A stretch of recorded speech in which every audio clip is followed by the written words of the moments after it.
Good evening, అందరికీ నమస్కారం. ఇక్కడికి వచ్చిన పాత్రికేయ మిత్రులకి మొదటిగా నమస్కారం. అండ్ ఇక్కడికి విచ్చేసిన డైరెక్టర్స్ శ్రీనివాస్ అవసరాల గారు, కార్తీక్ గారు, తర్వాత ఇంకా చాలామంది ప్రొడ్యూసర్స్, వీళ్ళందరూ వచ్చిన వాళ్ళందరికీ కూడా శిరస్సు వంచి నమస్కారం చేస్తున్నాను. ఈ సినిమా ప్రసన్న వదనంకి చెప్పడానికి ఒక్క నిమిషం ముందు ఏంటి అంటే, నేను ఒక 6 months యూఎస్ వెళ్ళానండి పాప దగ్గరికి. చాలా సినిమాలు వచ్చాయి కానీ చేయలేకపోయాను ఆ టైంలో. ఇంకా మర్చిపోయారేమో జనాలు అనుకుని ఇండియాకి రాగానే ఫస్ట్ కాల్ ఈ సినిమా నాకు వచ్చింది. క్యారెక్టర్ చెప్పగానే చాలా సంతోషం అనిపించింది. దీనికి పనిచేసిన కో డైరెక్టర్ రామారావు గారికి నేను థ్యాంక్స్ చెప్పాలి. ఎందుకంటే నేను అమెరికా నుంచి ఇక్కడికి వచ్చానని గుర్తు చేసిన మొదటి వ్యక్తి ఆయన.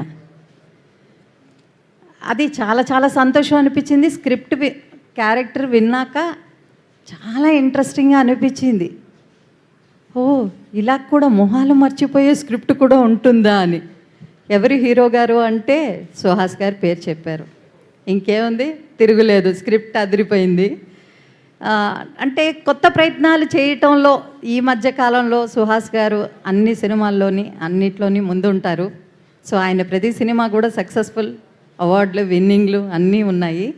ఇంక ఇలాంటి సినిమాతో నేను మళ్ళీ రీఎంట్రీ 6 months తర్వాత నేను చేస్తున్నాను అంటే చాలా సంతోషం అనిపించింది. ప్రొడక్షన్ వాల్యూస్ కూడా చాలా బాగున్నాయి. మణిగారు కానీ, ప్రసాద్ గారు కానీ సెట్లో మమ్మల్ని అందరినీ చాలా చక్కగా చూసుకున్నారు. చాలా గుడ్ హాస్పిటాలిటీ ఇచ్చారు. అండ్ నేను ఫస్ట్ డే వెళ్ళినప్పుడు మీట్ అయినప్పుడు సుహాస్ గారు అసలు, అంటే నేను అంతకుముందు ఎప్పుడు పని చేయలేదు, ఎలా మాట్లాడతారో అని అనుకున్నాను. కానీ నేను అసలు ఆయన హీరోలాగా కానీ ఏమాత్రం కూడా బిహేవ్ చేయలే. నెక్స్ట్ డోర్ బాయ్ లాగా, నాతో ఎన్నో సంవత్సరాల పరిచయం ఉన్న పర్సన్ లాగా చాలా కలివిడిగా చక్కగా కూర్చొని కబుర్లు చెప్తూ, ఇందాక డైరెక్ట్గా చెప్పినట్టు అసలు సెట్లో ఎంతో ఫ్రెండ్లీగా ఉన్నారు. ఇంకా మా హీరోయిన్ అంటే నా కూతురు, చెప్పక్కర్లేదు. స్వీట్ గర్ల్ అండి.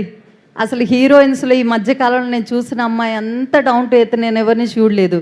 ఎందుకంటే సెట్లో డైరెక్టర్స్కి, ప్రొడ్యూసర్స్కి సపోర్ట్ చేయడంలో చాలా ముందుంటుంది ఆ అమ్మాయి హీరో తర్వాత. చాలా చాలా సంతోషం అనిపించింది. ఎందుకంటే ఒకనొక టైంలో రెయిన్లో వ్యానిటీ వరకు వెళ్ళి మాకు డ్రెస్ చేంజ్కి టైం లేకపోయినప్పుడు వేరే ఆర్టిస్ట్ని పంపించాలంటే 2 minutesలో రెస్ట్ రూమ్లోకి వెళ్ళి డ్రెస్ మార్చుకొని వచ్చేంత మంచి కంఫర్టబిలిటీ ప్రొడ్యూసర్స్కి ఇచ్చింది ఆ అమ్మాయి.